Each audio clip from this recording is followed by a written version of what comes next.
And I'll give the floor to Dr. Nabarro. Madam Chair, Excellencies, ladies and gentlemen, good morning to all. I'd like to thank the Security Council, especially the Nigerian presidency, for this initiative. I'd also like to thank the Director General of the World Health Organization, Dr. Margaret Chan, for her leadership. And may I also greet all the others who've been invited to offer briefings today, who've really played very key roles in the global response to this Ebola outbreak. I'd like to focus on three components of the Ebola response. The first is the impact of decisive and powerful leadership. The second is the importance of community ownership of the response. And the third is the value of working together in long-term solidarity. First, on powerful and decisive leadership. National governments, regional organizations, and global leaders have stepped up to the challenge of Ebola like never before. The leaders of countries that have been affected by the outbreak have taken charge, articulated clear visions, provided strategic direction, and enabled a massive response to unfold. The governments in the affected countries created mechanisms to engage all the necessary stakeholders. Local and national health actors have been playing an essential role alongside other government sectors, civil society, private enterprises, scientific institutions, and the media. And regional and sub-regional organizations have been instrumental in channeling attention and fostering action from the start. This really has been an extraordinary collective response.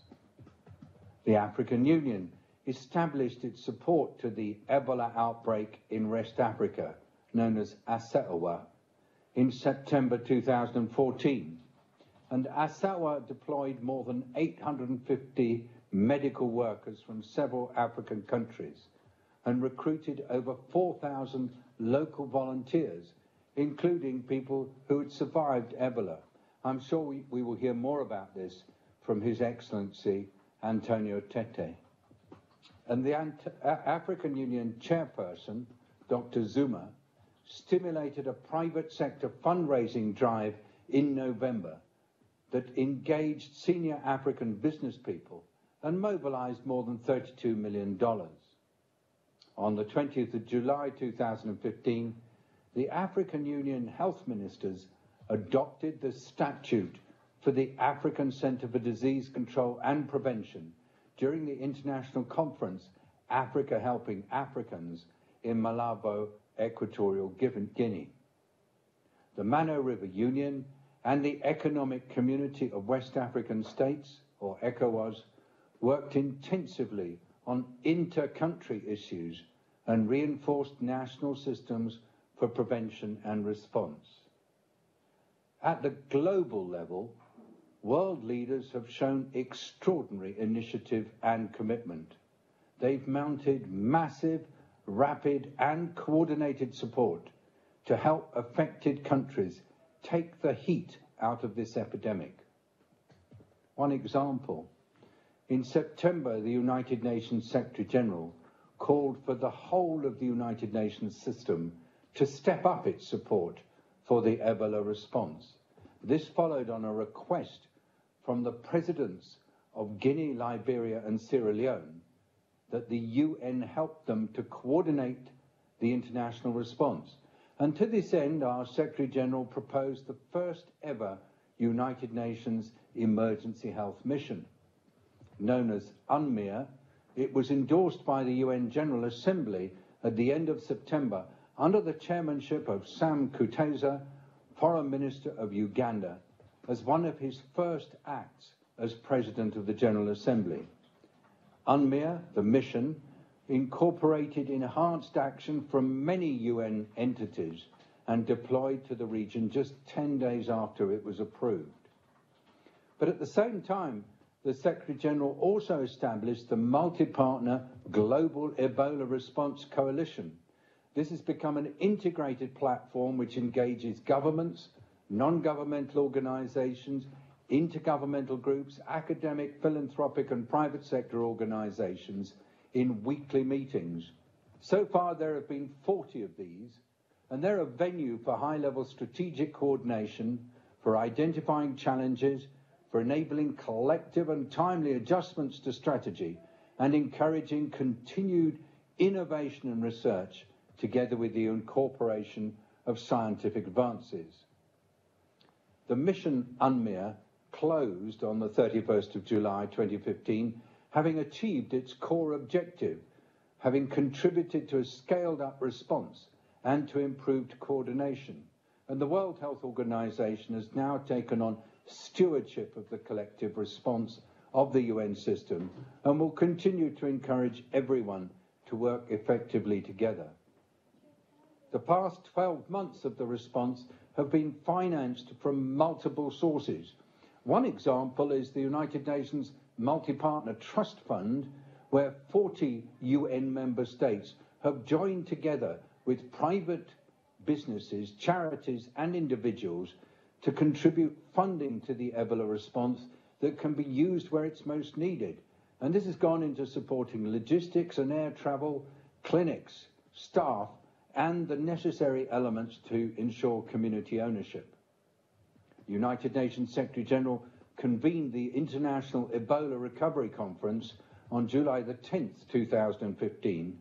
The United Nations, the African Union, the European Union, the World Bank and the African Development Bank, together with partners, worked together to generate over $3.4 billion of new finance, and the significant pledges are catalyzing national and regional Ebola recovery efforts.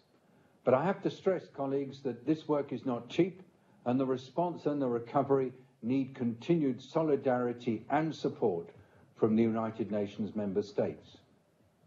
Now to the second of my 3 points, a little bit about the response. I want to stress something that we've really come to recognize in recent months. The response works best when it is owned by the affected communities. And now what we've seen is that implementation of the response has gone well when peoples whose health is at risk have felt in control of their own lives and their deaths as well. And when they've been able to shape the response to suit their interests. People's concerns and fears are more easily addressed. Important cultural practices are made both safe and dignified, and concerns are more easily addressed if people own the response. Transmission chains are identified more quickly, contacts are traced more readily, and the outbreak ends more rapidly if communities own the response.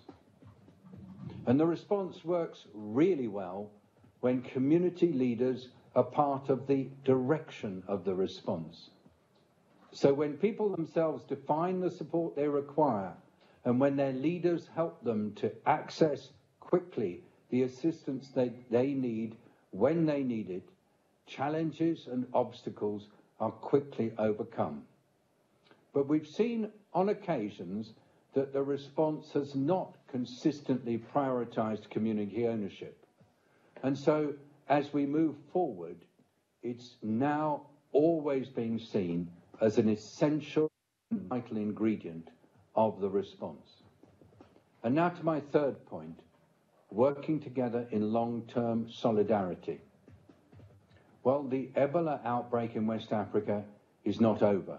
Dr. Chan has briefed us on the remaining work to be done, and she's pointed out the need for technical, operational and financial solidarity with the thousands of people that are hard at work in the affected country.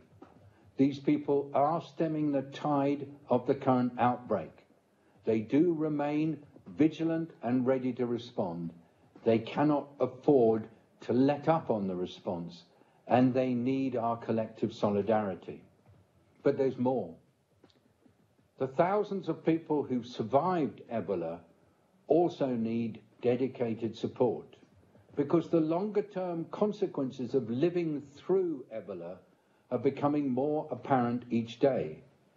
The survivors face stigma far too often. Their convalescence is often painful and debilitating, with loss of eyesight, severe joint pains, headache, and extreme fatigue. It's really a serious issue, because many survivors now really do need access to dedicated specialised healthcare, and they also need help to rebuild their lives. Only then are they able to contribute fully to their families, to society, and to the economy. And now let's look at the nature of the response. The importance of an all-of-society response to this emergency is necessary, and that means different actors, from local leaders to mining companies, contributing their specialty knowledge and expertise. The contribution is greatest if all these different stakeholders are helped to align their activities and coordinate their work with each other. And strong engagement by all actors is necessary until the outbreak is brought to an end and as recovery is advanced. Countries need help to comply with the international health regulations and to ensure their people's health security.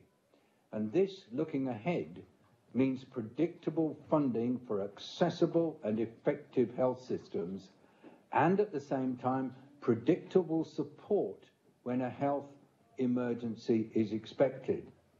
And I go a bit further on this. The coming years will see unexpected new outbreaks of disease. We just don't know where, when, and how they will strike. And that means that the security of humanity depends on being able to anticipate these outbreaks, to react quickly, to curtail spread of disease, and to prevent people's suffering. And to get that kind of response in place depends on the whole of society everywhere being meaningfully engaged, with ring-fenced support for strong basic health systems and for community resilience, together with proven capacities, surveillance, analysis, early warning, and rapid reaction. And societies that collectively recognise these threats to health, that proactively address the challenges, and that engage with their health systems in the response, will be at the heart of secure nations and a safer world into the future. So, Your Excellencies, reducing the risk of health crises does contribute to a more peaceful and a more secure future of all the people in our world, and it does need our collective and continued engagement. And that's why I'm so pleased this morning to have had this opportunity to brief the United Nations Security Council. Thank you very much indeed.